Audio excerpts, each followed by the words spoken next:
नमस्कार प्रेक्षकांनो, मालिकेच्या आजच्या भागामध्ये आपल्याला पाहायला मिळणार आहे की अन्नपूर्णा आजी कामिनीची कशी वाट लावत आहे, कामिनीचं थोबाड कशा पद्धतीने रंगवत आहे. कारण कामिनीने जे काही कांड केलेलं आहे, कारण तिने इकडे कमळीला खोटं ठरवत आहे, कमळीवरती आरोप केलेले आहेत आणि त्यासाठी अन्नपूर्णा आजींनी जे काही प्रयत्न केलेले आहेत आणि कामिनीची वाट लावलेली आहे ती आपल्याला पाहायला मिळणार आहे. त्यासोबतच इकडे आपल्याला पाहायला मिळणार आहे की कमळी आणि सरू या दोघींची भेट कशा पद्धतीने होते आणि इकडे अन्नपूर्णा आणि त्याचबरोबर कमळी या दोघींनी कामिनीचे डाव कसे उधळून लावलेत ते आपण या व्हिडिओमध्ये पाहणार आहोत. तर इकडे आपल्याला पाहायला मिळतं की आता सगळेजण सगळं महाजन कुटुंब इकडे इनामदारांच्या घरी होळी आणि धुलवडीसाठी आलेलं आहे. सरूने सुंदर असा पुरणपोळीचा स्वयंपाक केलेला आहे. त्याच वेळेस इकडे सरूला होळीच्या पूजेसाठी आरतीचं ताट घेऊन बोलवलं जातं आणि त्याच वेळेस सरू जेव्हा आरतीचं ताट घेऊन जात असते तेव्हा कमळी तिथे येते आणि साधना मावशी, अहो खरंच मला तुम्हाला भेटायचं होतं, आपण दोघी फोनवर बोललेलो असं म्हणत ती जाते आणि साधनाच्या पाया पडते. कारण कमळीला ते तिच्या आईने केलेले संस्कार आहेत. अगदी कोणी घरात मोठं असेल की त्यांना जाऊन पहिलं नमस्कार करायचा आणि त्यांच्याशी प्रेमाने बोलायचं, हे मात्र कमळी अगदी मनापासून करत असते. त्यासोबतच इकडे पाहायला मिळतं ते म्हणजे की आता कमळीला जेव्हा तिने साधनाच्या पायांना हात लावलेला आहे तेव्हा जाणवलेलं आहे हे आपल्या आईचा स्पर्श आहे, हे कुठंतरी तिला जाणवत असतं. म्हणून तिने पाहत राहते. आता हे सगळं कशा पद्धतीने होणार आहे ते आपण पाहूया. तर इकडे साधनाकडे नयनतारा आलेली आहे आणि साधनाला म्हणत असते की साधना मावशी, हे बघा, कुठल्याही गोष्टीमध्ये हयगय झालेली चालणार नाही, सगळं अगदी व्यवस्थित झालं पाहिजे. काहीही झालं तरीही सगळ्या गोष्टी अगदी नीट झाल्या पाहिजे, तेवढं लक्षात ठेवा. कारण आत्ता आपल्या घरी महाजनांच्या घरातले सगळेजण येणार आहेत, त्यामुळं कुठल्याही गोष्टीमध्ये कमी राहता कामा नये असं तिने आवर्जून सांगितलेलं असतं आणि सगळेजण पाहत असतात. तेव्हा साधनाच्या हाताला थोडी जखम झालेली असते, तिला भाजलेलं असतं. खरं तर साधना हे सगळं जाणून बुजून करते की काय असं वाटायला लागलेलं आहे. कारण तिला त्या महाजनांच्या पुढे जायचं नाही. आता सगळेजण बसलेले आहेत आणि इकडे अनिका त्याचबरोबर कामिनी, रागिनी यांची वेगळीच नाटकं सुरू आहेत. अनिका येते, डायरेक्टली ऋषीला मिठी मारते आणि रुश करत त्याच्या जवळ जाते आणि त्याला बोलू लागते. तेव्हा मात्र ऋषीला खूपच अवघडल्यासारखं झालेलं आहे. ऋषी हादरलेलाच आहे. ऋषीला ही गोष्ट सहन होत नाहीये की हे सगळं काय चाललंय असं म्हणत ऋषी तिच्याकडे पाहत राहतो.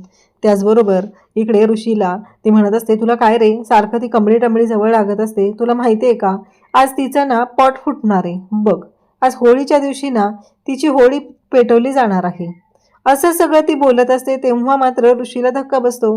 तेवढ्यातच कमळी आजोबांना घेऊन तिथे येते. अनिकाला रागिनी आणि कामिनी बोलावून घेतात, म्हणजे अनिकाने माती खाल्लेली आहे.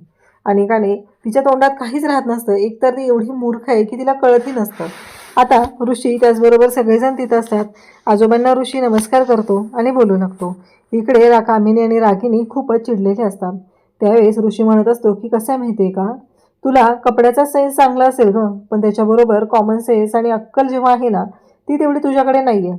कारण मॅच्युरिटी अजिबातच आलेली नाही असं ऋषी तिला चिडवत असतो. कारण यांनी कमळीच्या कपड्यांवरून कमळीला वाटेल तसे बोललेले असतात. निंगी आता अनिकाला घेऊन बाहेर येते आणि म्हणते, चल तुला दाखवते. आणि मग अनिका पुन्हा निंगीला बोलू लागते, तुला कळतंय का, तुझी लायकी नाही आणि त्या गावछाप कमळीची पण लायकी नाही आहे, बघ आज तिचा पॉट फुटणार आहे असं म्हणत आता सगळ्यांशी ती बोलत असते. अरे रवीपणे चाललेलं असतं आणि त्यावेळेस निंगीच्या लक्षात येतं आणि मग कामिनी आणि रागिनी तिथे येतात आणि म्हणतात, तुला कळत नाही का गं, आणि इकडे देव अक्कल जेव्हा वाटत होता तेव्हा तू कुठे गेलेली.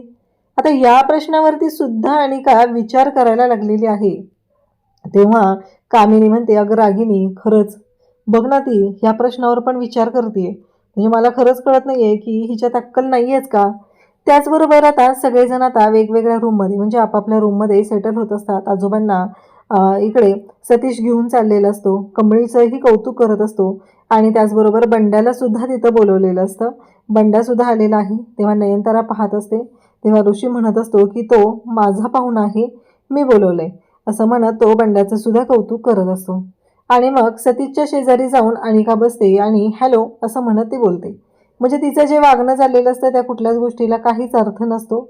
इकडे सगळेजण पाहत असतात. नयनताराला सुद्धा ती नमस्कार करायला जाते, पण नयनतारा म्हणते की ठीक आहे ठीक आहे, राहू दे, काही गरज नाही आहे त्याची. कारण नयनताराला माहिती आहे की या मुलीला किती अक्कल आहे आणि हिची अक्कल कुठे पाजळत असते हे सुद्धा नयनताराला चांगलंच माहिती आहे. त्यासोबतच इकडे पाहायला मिळतं ते म्हणजे काहीही झालं तरीही अनिकाचं जे वागणं आहे ते चुकीच्याच पद्धतीनं चाललेलं असतं. ज्या गोष्टीला जराही अर्थ नसतो, जराही अक्कल नावाची गोष्ट तिच्याकडे नसते, हे मात्र वारंवार स्पष्ट होतच असतं. त्याचबरोबर इकडे सगळेजण बोलत राहतात आणि इकडे बंड्या, त्याचबरोबर निंगीला एक गोष्ट कळली. निंगी कमळीकडे येते आणि म्हणते की कमळी चल, मला तुला काहीतरी महत्त्वाचं सांगायचं आहे. ती अनिका माहिती आहे ना तुला, काल पण कॉलेजमध्ये काय बोलली होती ऐकलं होतंस ना, आणि आज पुन्हा तिचं तेच चाललेलं आहे. पॉट फुटणारे म्हणजे काय आहे गं? तिच्या डोक्यात वेगळं काय चालू आहे का? ह्या सगळ्या गोष्टी काय वेगळ्या चालू आहेत का? हे सगळं जेव्हा घडत आहे तेव्हा मात्र त्या दोघींच्या डोक्यात प्रकाश पडायला सुरुवात झालेली असते. कारण कळायचंच बंद झालेलं असतं. कमळी म्हणत असते, बरोबर आहे, त्या अनिकाने ना काहीतरी ऐकलेलं आहे, कारण तिचा तो स्वभाव आहे, तिच्या ना डोक्यात राहत नाहीये.